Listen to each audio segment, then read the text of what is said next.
Okay, here we go. All right. Well, hello, everybody. This is Angela Catalesa here with Yasuhiko Genku Kimura, a mentor of mine and a spiritual and thought leader, philosophical thought leader, I think, too, and somebody who's impacted my life very much over the past 6 or 7 years. And we are here today to talk about polymathy and spirituality. And this is a topic that I've shied a lot away from because as a scholar and an academic, we don't really talk about such things in academia or even in our professional lives, but it matters. And it matters to me. And so I'm really excited to have this conversation with you, Yasuhiko. Before we start, do you have anything you'd like to say about who you are or your thoughts on this conversation or anything? No? Okay. All right. So my first question for you is, what is spirituality to you? What is your definition? Spirituality is the exploration in the farthest reaches of human consciousness and awakening of the highest dimensions of human intelligence. So it awakens a human intelligence. That makes me think of polymathy, actually, because polymathy means many learnings and it's related to intelligence in a way. Yeah. You know, people have different ideas about spirituality. And intellectual and academic communities, spirituality is not highly appreciated or understood because people associate spirituality with religion. And intellectuals and academicians and most of the polymaths, by definition, are very intelligent people. And they are more into science than religion. And religion has this image of irrationality and anti-intellectualism. So when you associate spirituality with religion in the contemporary culture, spirituality is not something that intellectuals or highly intelligent people want to get into. Right. And therefore, you know, what you are trying to do is so extremely important. And spirituality has really nothing to do with religion in a sense of the organized religion, or even God. Yeah. In the way people normally understand God to be. So any intelligent human being who wants to explore his or her intellectual potential to its fullest, want to look into what we call, you and I call, spirituality. And human intelligence has many levels. The most fundamental level, it is information processing. Yep. So you acquire information and you learn how to process the information you acquired and come up with something. That is the kind of intelligence we use in school. Learn in school. Yeah. Then another level is when you learn sufficiently this information processing, you begin to compare different pieces of information and begin to see underlying pattern that identifies or differentiates different pieces of information, and they begin to see the underlying pattern. So in information processing, there is really no knowledge or understanding. You know, it is like you have information. Like memorization. Yeah, and you know how to process information. So computers do better these days than humans. But then human intelligence has this ability to actually compare and begin to see underlying patterns, and you begin to understand. And that is a one level higher than information processing. Then you have another dimension, which you can call intuition, that somehow you have the ability to sort of get in touch with something that is beyond what you have acquired so far. It is an ability to see the whole. You see, the difference between totality and wholeness is that totality is divisible. Wholeness is indivisible. So at the level of knowledge, you are still talking about totality. But then you begin to see the wholeness that has like a space in between those things that put together. And intuition, you have a higher level of understanding or insight into reality that is not acquired through accumulation and aggregation of pieces of information. And so it is a little higher. And people say, you know, somehow you know. Yeah. And then there is another level, which is what you and I call spiritual intelligence, beyond the intuitive intelligence. And it is a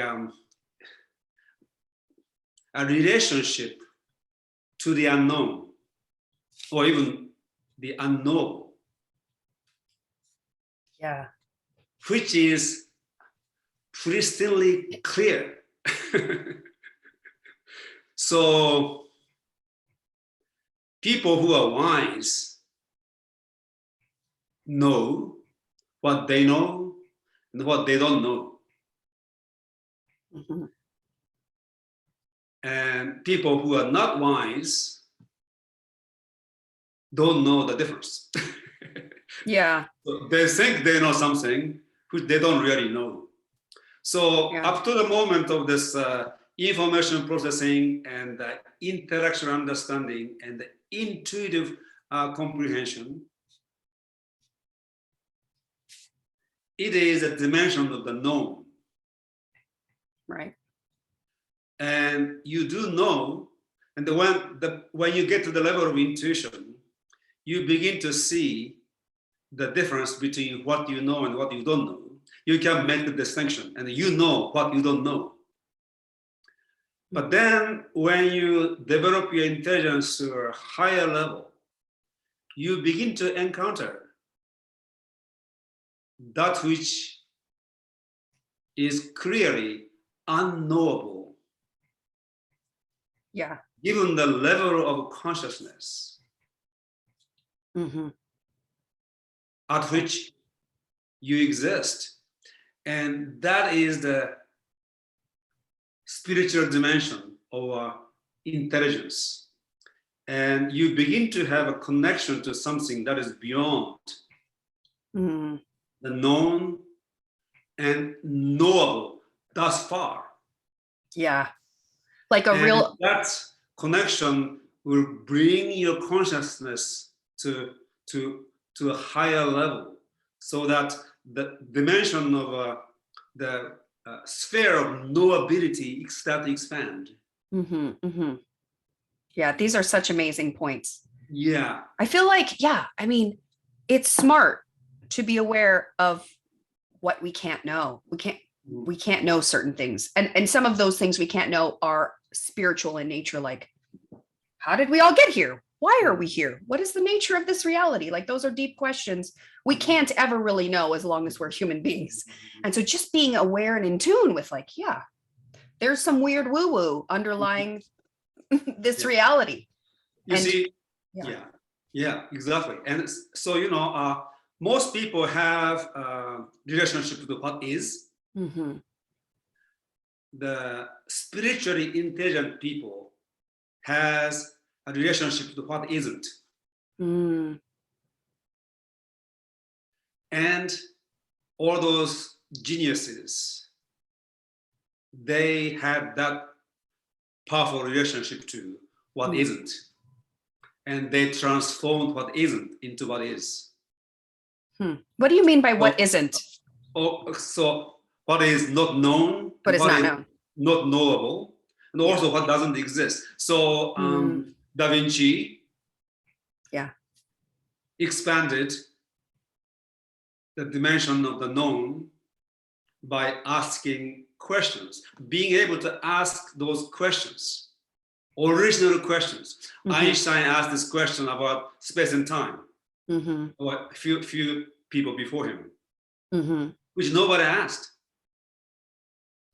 So being able to ask questions that nobody ever asked is a function of spiritual intelligence, because you have the powerful relationship to the unknowable, beyond the unknown. Yeah. So people don't even think to ask some questions. And geniuses who have the spiritual intelligence ask those questions that other people don't even think to ask. So you see, so spirituality is more to do with expanding the horizon of the known and knowable by asking questions, novel questions, that nobody else asked before.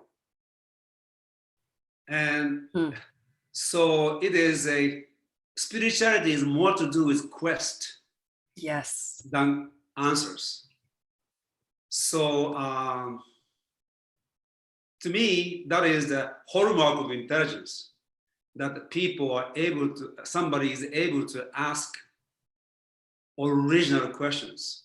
Yeah. You know what this makes me want to do? It makes me want to like get a group of really smart people together and just think, what are some questions that we've not yet asked? Let's just think of some new questions. Like, let's have a party around that. That is the question I sometimes ask in the gathering that I organize. What is the question that you have never asked before? Asking of which by itself may transform your well-being. Oh, I love it. Yeah, good question. You know what strikes me too as we're talking about this is that one of the hallmarks of being a polymath, in addition to being good at learning and gathering information, which are some of the types of intelligence you've talked about, is just an openness to experience, an openness to ideas. And it strikes me that if someone is polymathic, but they're quick to turn away spirituality, to me, that's a kind of intellectual malnourishment that they're allowing themselves to experience. Because I think some of the, how did we get here? Why are we here? What is the nature of this reality? Those are big questions, I think, that are inherent in all of us. And we should explore that. And that's what spirituality is for, not religion, as you've pointed out. Religion is different. You see,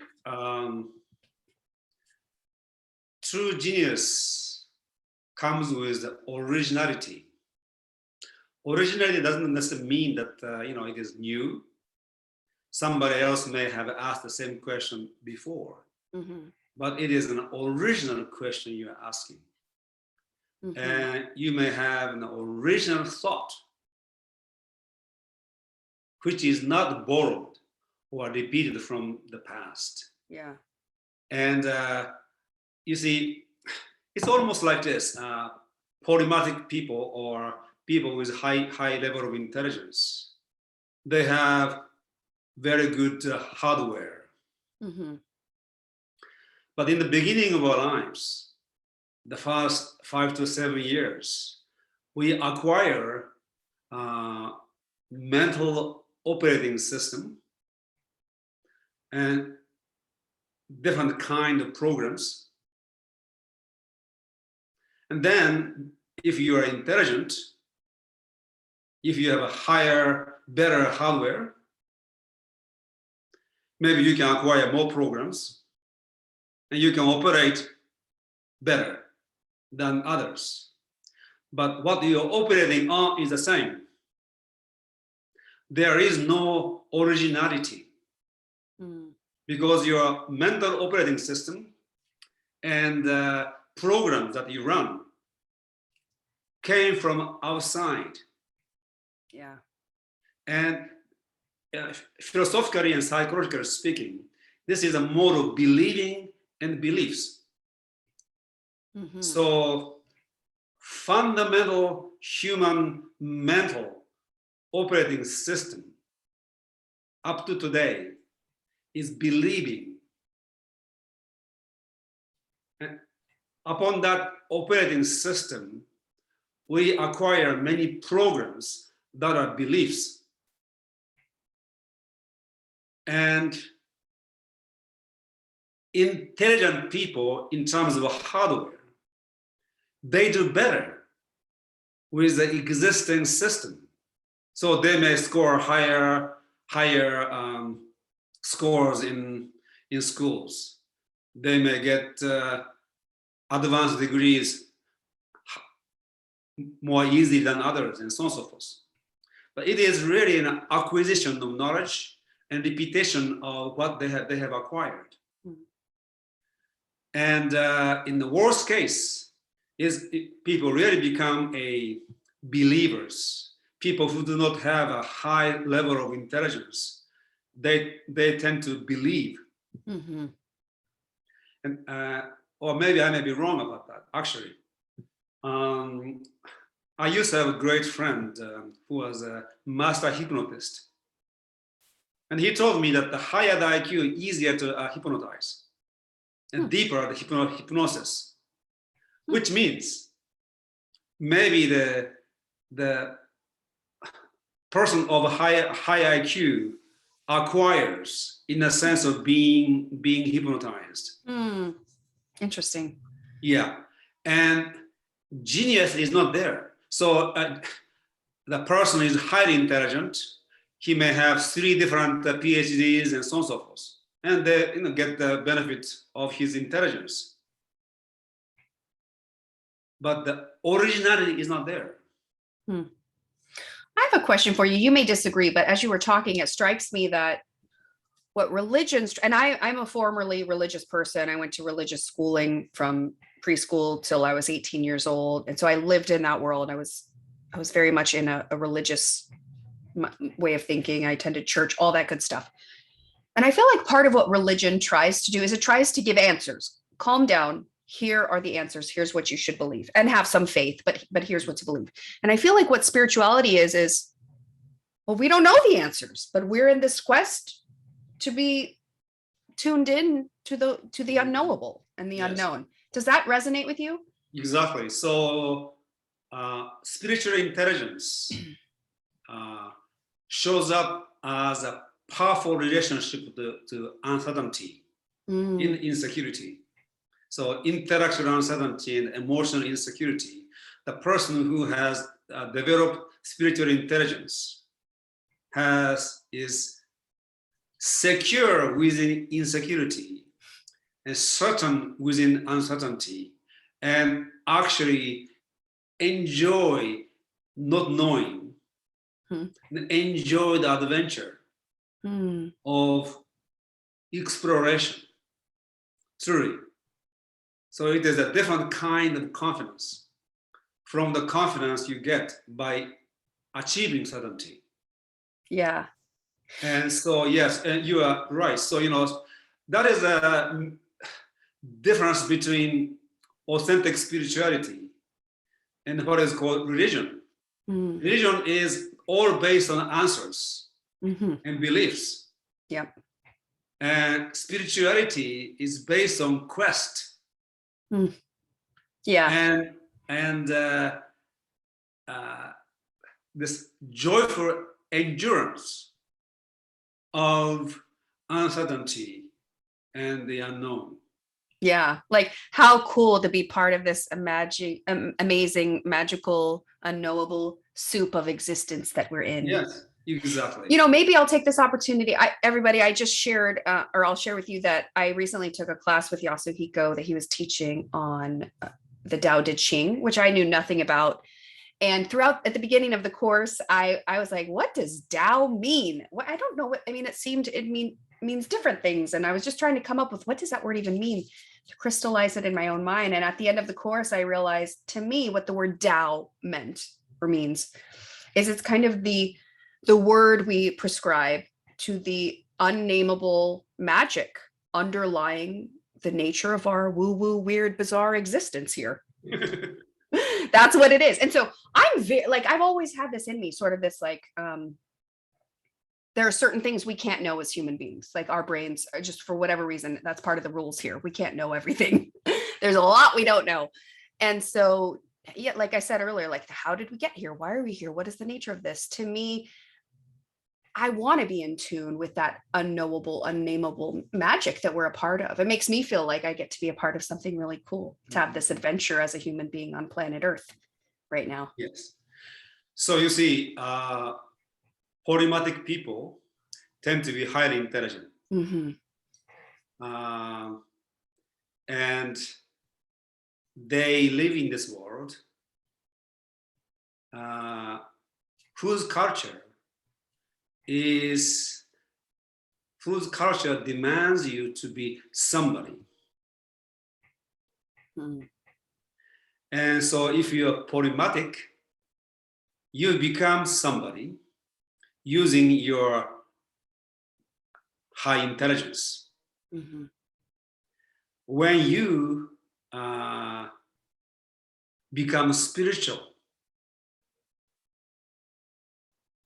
you go beyond being somebody, and you become you. You acquire a self-knowledge on a different level, and you begin to express your polymathic intelligence in uniquely your way. And this is one of the most important aspects of spiritual discipline, is to free yourself from the cultural programming. Mm. Oh, yeah. And so beliefs are programs. People believe in it. Mm-hmm. So people who are born to Christian country, they believe in Christianity. Judaism, believe in Judaism. You're born into Buddhism, they believe in Buddhism, whatever the religion. And today, you may believe in atheism. Does not matter. You may believe in communism. Does not matter. This believing mentality is still there. Mm. And somehow you believe in something. And you see, those are, so long as you believe in something that has been inculcated in you, you are not free. You are, in a way, brainwashed. Mm-hmm. So if you are highly intelligent, you are brainwashed and highly intelligent. Interesting. And spirituality gives you this extra dimension of you becoming free from cultural programming and begin to think originally. Yes. Begin to use your high intelligence in an original way. Mm-hmm. So that your genius is one qualitatively higher or different from the genius you have been so far. And that is, to me, so important. And we need that kind of genius as much as possible. Anybody can be genius in the sense of, they become original. But if somebody who has a high degree of intelligence and achieve this originality in geniushood, the contribution he or she can make is amazing. Mm. And yes, so yeah.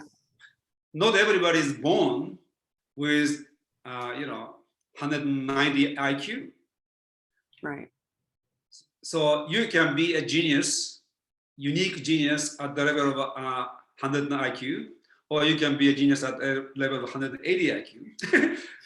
But it is important for me to see people becoming, awakening their own genius and self-bestowing genius by becoming original, by becoming free from the cultural programming.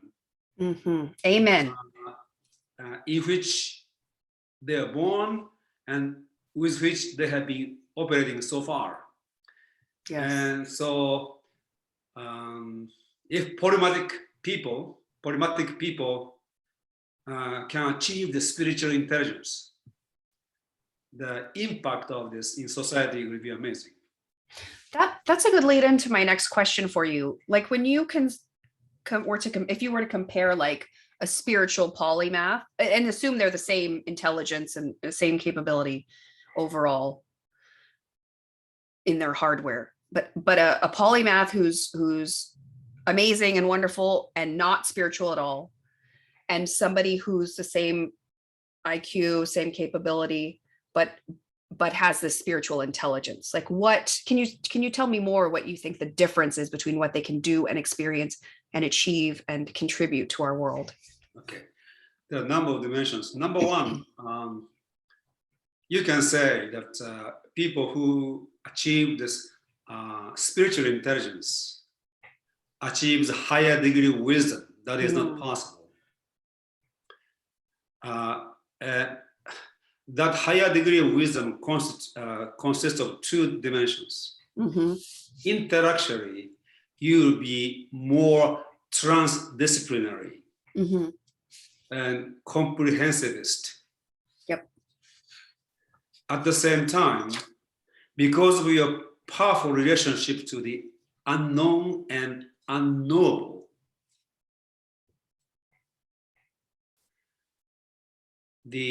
your transdisciplinarity will have not just flavor, but the energy that is evolutionary, so that the range of knowability begin to evolve, and you will become more and more trans-paradigmatic. So in the past, you can say somebody like Goethe or Da Vinci, they are polymathic and spiritually evolved geniuses who had the wisdom of the kind that I'm talking about. They are ecstatic in the sense of they are, they are scientists, they are artists, and they are technologists. So they are no longer specialized. They may be, sometimes people are transdisciplinary in science or transdisciplinary in art or transdisciplinary in technology. But when you become wise in this sense, you become wise in such a way, you are a scientist, an artist, and technologist in one way. And that is a possibility of a polymathic, spiritual polymathy. New kind of human beings who is integration of all of this into one being. So that's, yes. It sounds like you're saying that the person who has the spiritual intelligence is more evolved as an individual, and that they also help the collective evolve somehow because they're tuned in and open and helping. Go ahead. Their consciousness is more evolved. Yes. Yeah. And with evolution comes higher knowledge, higher wisdom, and higher evolutionary movement, greater evolutionary movement that will impact not only his or her own life, but impact others who are around them. I wrote an essay, maybe at the end of the session, I can, give you the. Sure. I talked about that. I didn't use the word polymathy, but exactly what What did you call them? Oh, I read that essay. What did you call them in that essay? You know what I'm talking about? Yes. Um, Homo Deus. yeah, That's my definition of Homo Deus. yeah. Mm. You know, this begs a question too for me. You talked about the 4 levels of intelligence, with intuition and spiritual intelligence being sort of in the more evolved human beings. And I'm curious, what does it take? Like, how does somebody help foster that in themselves, or like, how do we move forward in that realm? Okay, before I answer your question, I just want to, add to Oh, sure. my response to your previous question, and then we move on to this. Yeah. And you see, maybe I can combine them. You see, intelligence can be measured quantitatively, but also it has a qualitative measurement. And quality, so people who have a high IQ, I'm using the IQ as a measuring unit, has quantitatively higher IQ than those who don't have that kind of IQ. Yes, it's quantity. But the 2 people who have the same IQ, 140 and 140 here, their qualitative intelligence is different. When a person evolves, acquiring intuitive and the spiritual intelligence, his or her IQ measure may not change, but the qualitative refinement will be higher. So the person's intelligence qualitatively evolve, the more he or she evolves into intuitive and spiritual intelligence. And when he or she takes the IQ test, probably the IQ will remain the same. Because it is a particular dimension of intelligence, quantitatively measured. Your memory may not increase. Right. Your mind may not work faster. Sometimes it actually gets slower. So, but the qualitative difference. So each person has different kind of intelligence qualitatively. And that if the person evolves in intelligence and consciousness, there will be qualitative development, qualitative refinement in each person. And that is very important to recognize. That's why we can appreciate everybody's intelligence, because qualitatively we can't really compare in the sense of who is better. It is a originality, individuality, singularity, uniqueness. You see, Beethoven's musical intelligence is no higher than Mozart's, but there's qualitative difference. So that's how we can see the intelligence in more holistically. And quantitative measurement requires division. You need to divide. You need to have a unit of measurement, which means measurability is divisibility. And quality is that which cannot be divided.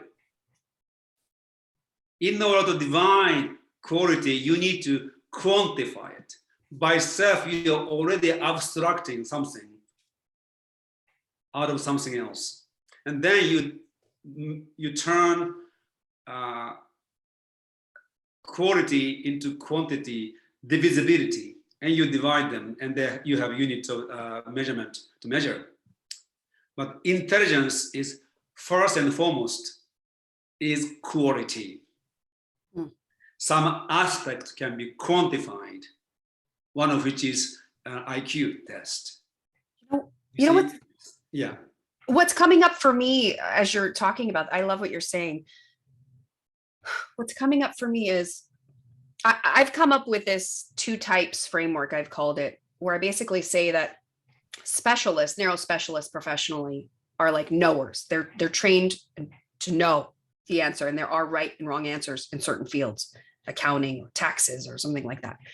And then polymaths, they know a lot, but I would describe them more as learners. Like they do better in positions where there's uncertainty and difficult challenges. And one of the parallels I'm seeing as we're talking through this is I feel like polymathic learners may be more spiritual by nature in that quest, and that the type of person who's a narrow specialist knower, I want to know, may be more comfortable with religion, where there are doctrines and answers for them. Do you see that parallel? Yeah. Anyway, I feel like I just took us on a tangent. Yes. But you see, one aspect of your previous question that it is very important to address. Yeah. So what happened for polymaths to be to be spiritual? So being spiritual, you actually free yourself from this social and cultural programming, which means you become less and less concerned about what other people think of you, and less concerned about social acceptance. In a way, you gain more and more intellectual courage and moral courage to be who you are. It does not mean that you behave strangely. You are smart enough to adjust to society, but your need to be accepted and your need to be acknowledged become less and less. Eventually, you come to realize what other people think of you is absolutely none of your business. Yeah. Really. And you don't really care. Of course, you behave in such a way that you can advance what you want to do, you want to accomplish. But you become free from culture and society. It is an extremely freeing feeling. Now,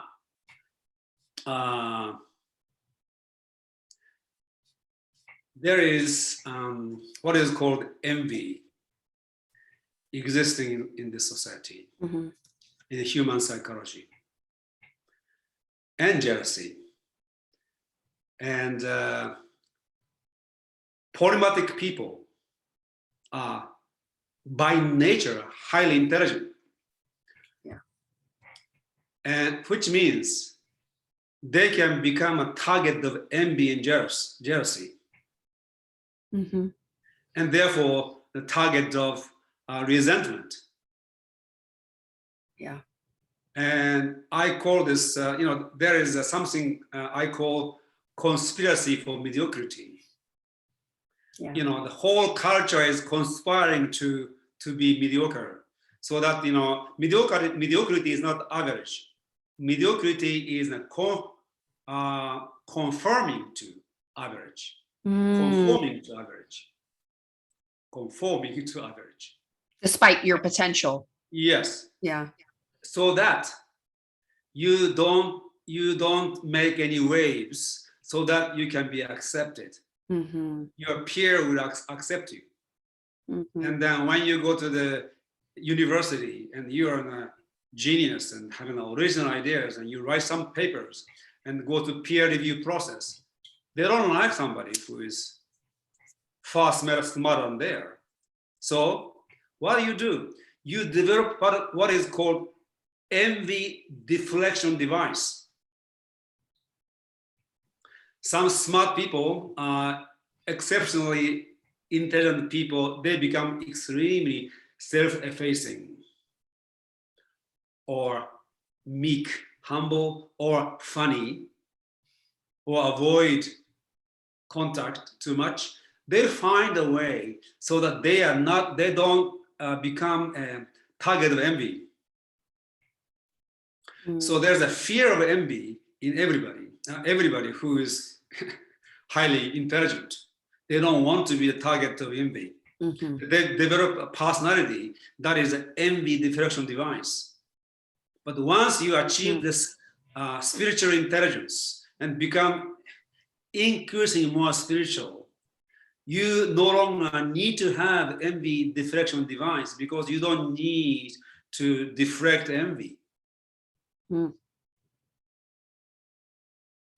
You are aware of the phenomenon envy and resentment, but you don't need to modify yourself to fit into a community anymore. You be yourself. Yeah. So you start to stand alone. You will have courage and moral and intellectual courage to stand alone. And sometimes, you literally have to stand alone.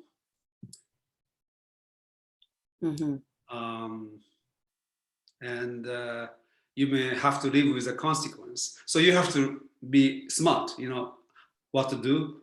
But you are free from fear. And you are free from the need to be accepted. You modify your behavior and statement, whatever you do, not because you are afraid, or not because you want to be accepted, but because you want to advance your cause in the society in which you live. Yeah. So I have chosen not to teach in university setups. What's your reasoning? I will have total freedom. And I don't need to read papers written by students.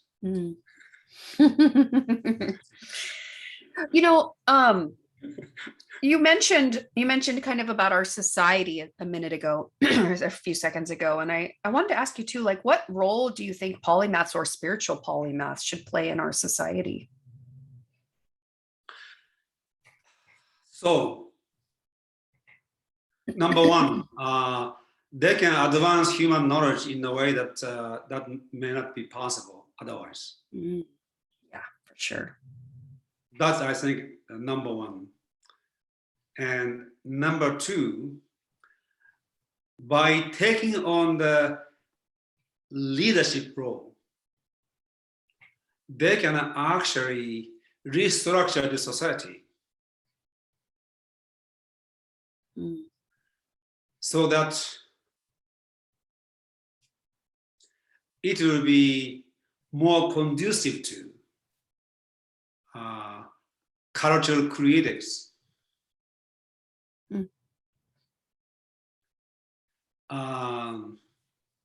And you and I have been talking about this for the last 6-7 years, about this singular cosmic destiny. You see, I came up with this almost 30 years ago because I was looking at this phenomenon of a conspiracy for mediocrity and how human society, humans can free themselves from this conspiracy. Because by statistical thinking, there will be more people who are average. Anywhere you go. So let's say you have a high IQ and you go to Mensa or a high IQ society. Within that, there are people who are, there's an average among those. Average. Yeah, above average people. Wherever you go, there's an average. Okay? And there's always conspiracy of mediocrity because humans tend to have this envy and jealousy and then resentment. So one fundamental aspect of my ethical or philosophical teaching is to really make it clear for people that each person is truly unique. It is not just paying lip service to this, there has never been a single human being in the whole history of the universe that has had the experience that you have been having throughout your life. Exact same perspective, no. You see, each person is unique in that way. Regardless of how smart you are, how talented you are, the experience each person has is absolutely unique. And once everyone realizes this and cherish and appreciate his or her own singularity, there will be less conspiracy for mediocrity, because people begin to see each other not in the context of comparing something quantitative, but appreciating the differences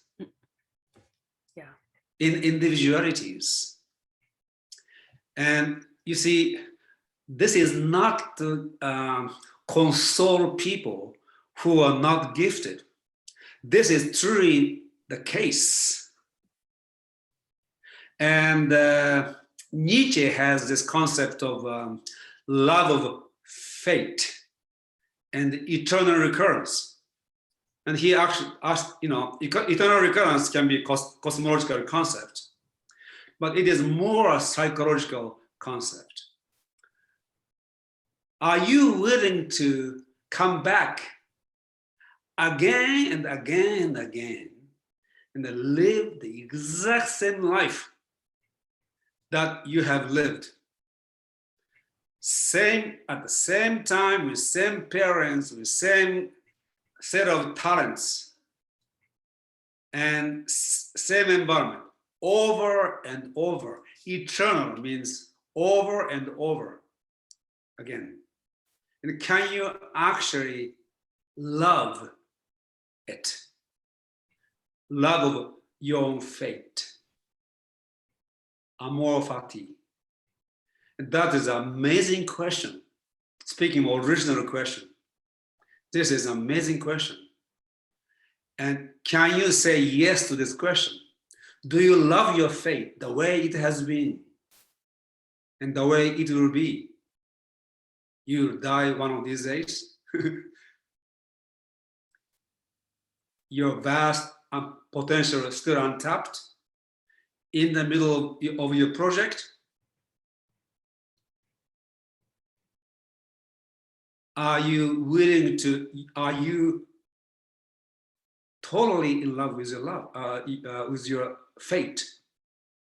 And will you welcome the same life over and over and over again in this eternally recurring universe? And you see, this is go beyond polymath for each human being. And if each person can say yes to this, this society will be entirely different. But to do that, people need to really understand this cosmic singularity of their being, truly. Yeah.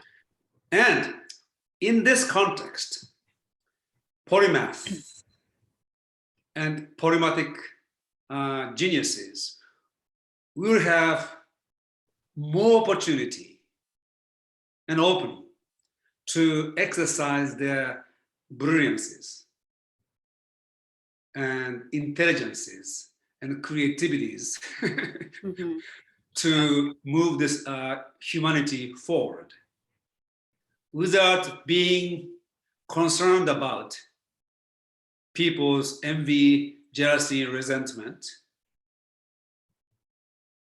And the people who are not as gifted still cherish their lives and cherish geniuses doing genius things. I'm, of course, giving you an ideal scenario, but that is a possibility that is open for humanity. And we can start it right now.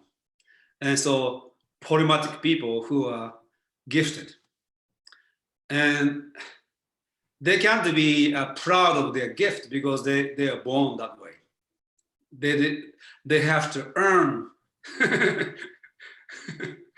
by actually exercising their talent and evolving their own unique being. And so they can take on this task of actually being a leader on the leading edge of human consciousness and human culture. Yeah. As you were talking, something occurred to me. You know, we live in an age of specialization right now. Maybe we're shifting out of that. That's part of the conspiracy for mediocrity, by the way. Yes. Yeah. So part of what I'm seeing is, or as you were talking, is the age of specialization, which says if you want to be successful, just pick one thing and do that one thing, and don't be broad and don't be open. Just become expert, and then you'll get paid a lot and you'll be successful. It kind of makes you a cog in a wheel. It makes you the same. It makes you a copy. Like, do this over here, like that person did over there. It makes you not an original as you become a specialist in a way. And I feel like in the age of the polymath, which maybe, I hope, maybe that's the next age we're heading into, there is value in not being the same as everybody else, and having the diversity within yourself, and therefore diversifying the larger whole by expressing your onlyness and your uniqueness to enrich what we know and how human expression takes place. So does that fit for you, that when you were saying, like, don't, basically, I'm paraphrasing, but like, don't be a copy, like be you. That the age that we're in will encourage you to be a copy. It will not encourage you to be original. Do you see that? Yes, the specialization, it came into existence, especially after the Industrial Revolution, where you have the mass production of things. Everything became massive. And then you become the cog in the wheel. And now we live in a post-industrial society, and whole consciousness and technology are evolving in the direction of decentralization and omnicentricity, what I call omnicentricity. Specialization as a paradigm is obsolete. And centralization and specialization as a singular paradigm is obsolete. And you can see lots of breakdowns right there, right in our society. Yeah, what are the downsides of this age of specialization? The problems well, with it? If you are specialized, Buckminster Fuller used to say, the smartest people become scientists. Second smartest people become businessmen. The dumbest become politicians. And then smartest work for the second smartest business people, and business people work for the dumbest politicians. It flips back on itself. Downside of the specialization. Yeah. Oh, that's so funny. The thing is, if you are specialized, you don't have the whole picture. Therefore, you are easily enslaved and controlled and manipulated. Only person who has the whole picture has know what to do next and what is happening. So the specialized people do not have the systemic view. Now we have a system science and complexity theories, and there are, some division in intellectual discipline that are moving in that direction, and it is understandable. So polymathic people, they want to really take a leading role in change of paradigm from centralized, specialized to decentralized and comprehensivist, transdisciplinary, and generalized. Yeah. And so there will be a different kind of a social organization when this omnicentric configuration begin to take form. So yes, specialized people are easily controlled. Interesting. Yeah, that makes sense. I want to get back to the spirituality a bit before we wrap up. Can you tell me a little bit about more, like, do you see a link between polymathic openness and spirituality? Yes. It is kind of a spiritual. I think when you want to speak to polymathic people, you can talk about spirituality from that angle. So you are open, you are very open. And that is a kind of a essential dimension of being spiritual. You are curious, naturally more curious than others. And you are capable of actually fulfilling that curiosity more than others. And you see, as I said, spirituality is a relationship to, it is a particular relationship to the unknown and unknowable. And essential dimension of that relationship is that you are very curious and open. And brave. Yeah, and brave. You have an intellectual courage to explore. And these are all traits of polymaths, by the way, from my research. Exactly. Yeah. There's so parallels. They can, in their mind, redefine spirituality and eliminate all those religious connotations. They can actually embrace spirituality. I want to ask you another question too, real quick, is for anyone who's watching this who may be religious, like say they're a devout religious person and they want to be polymathic, they want to be a Renaissance person, they want to learn a lot, and maybe they're, I don't know, maybe they're feeling a little bit snubbed by the way we're talking about religion. What would you say to them?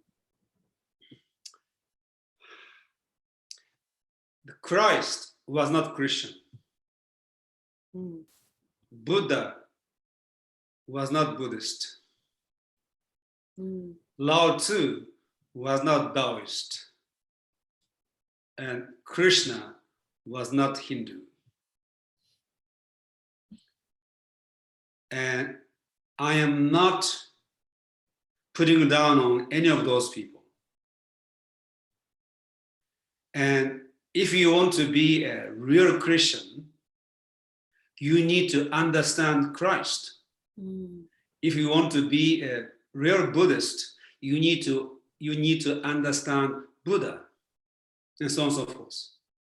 They had such high spiritual intelligence. Yes. Those people, don't you think? Now,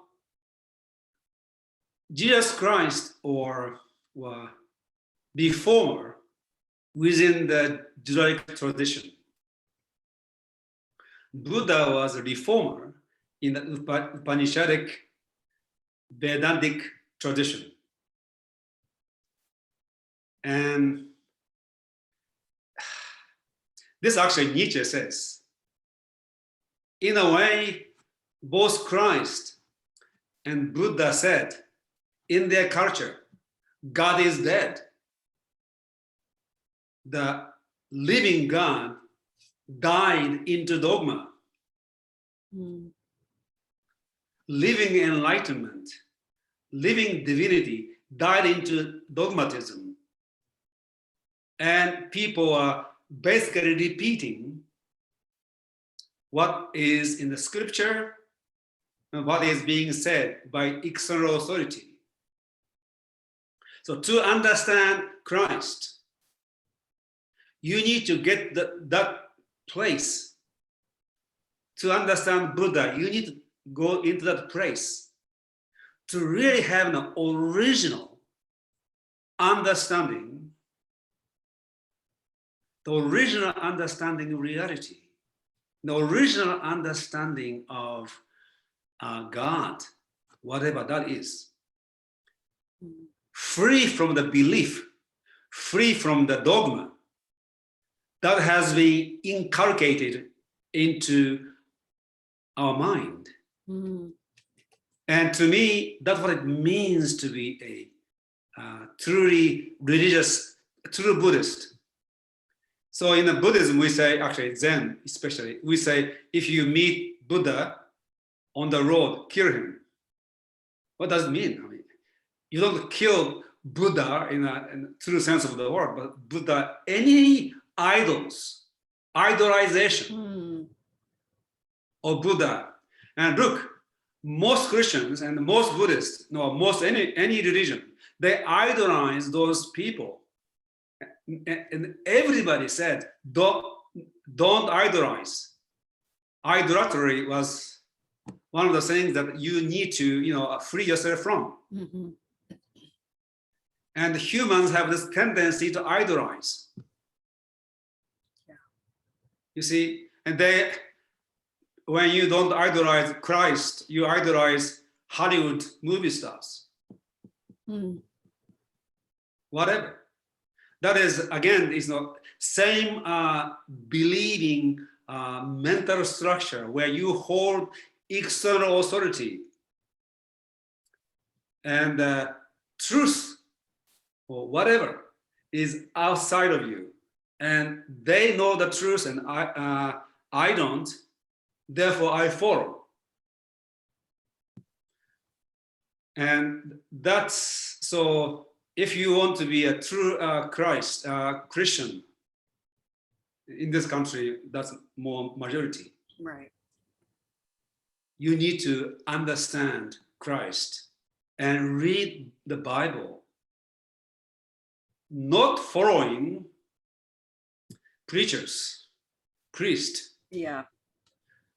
But really rethink the course you took on the Tao Te Ching of Lao Tzu. I named it Rethinking Tao Te Ching, because you need to rethink it. You see, and you have to understand what Tao is. And at the end of the 6 months, you understood what Tao was. Yeah. And Tao is. Yes, Yeah. it is. And you came up with the original description, so to speak. Yeah.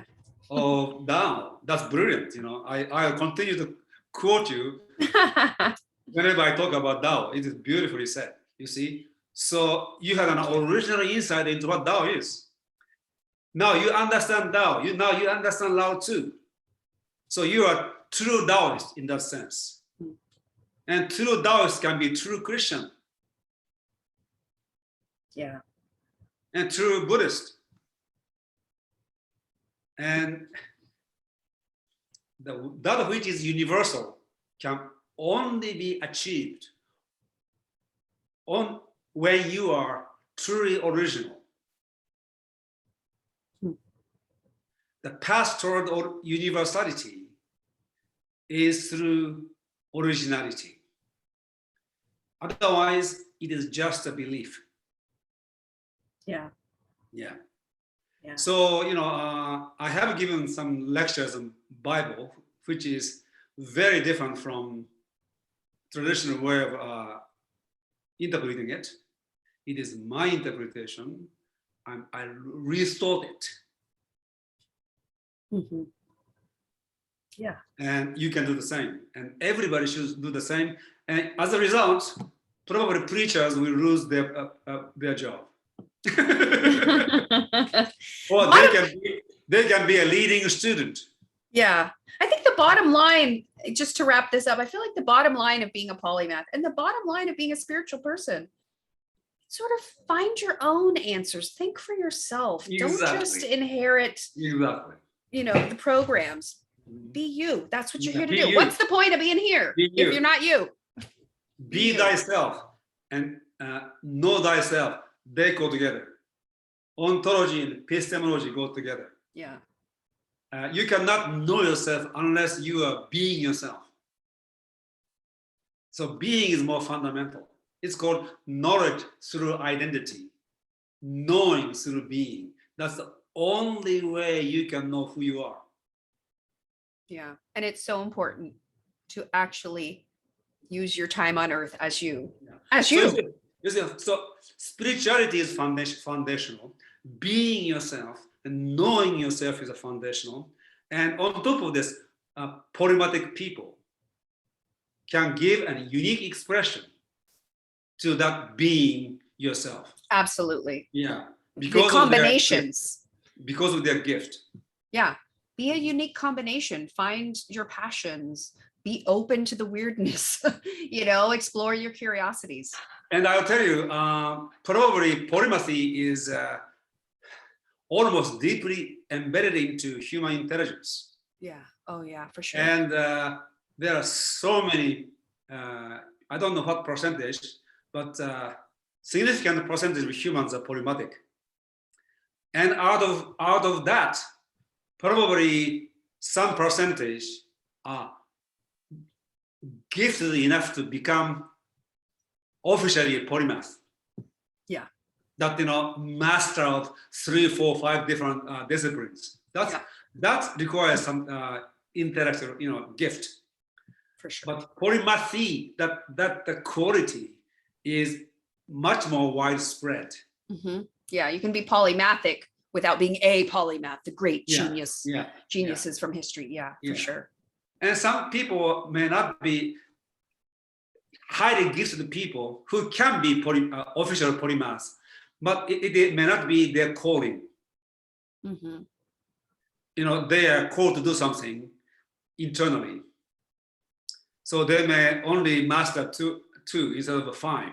But within this 2, they'll do something amazing thing. Yeah. And the bottom line is too, if you're a polymathic person, there should be in you an openness to learning. Like that's what it means. Mm-hmm.